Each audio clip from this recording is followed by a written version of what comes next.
Hello and welcome to Alice's Garden to Plate. I help viewers who are gardeners that love to cook utilize their entire harvest year round by garden planning, preserving methods, and recipes. If that interests you, like and subscribe. Occasionally you will see my supervisor, Sally.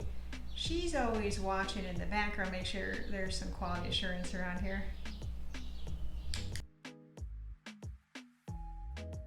In today's episode, I'm going to be going over how to make a shelf-stable hot sauce that has been fermented, and it is called Verde.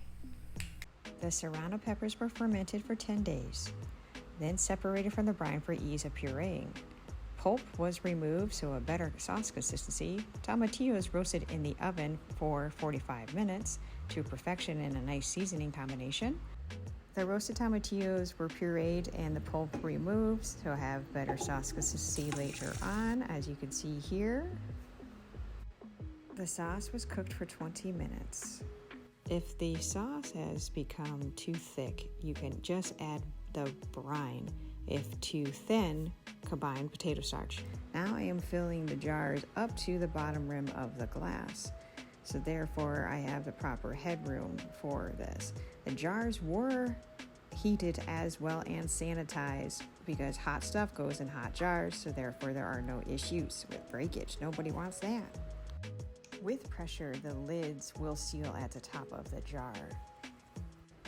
Allow the Verde sauce to completely cool down to room temperature before moving. I like using a wire rack for good airflow under the bottles. If you enjoyed today's episode, click that like button so therefore the algorithm will work in your favor. By subscribing to the channel, you'll be notified of new content. Sally and I thank you very much for viewing.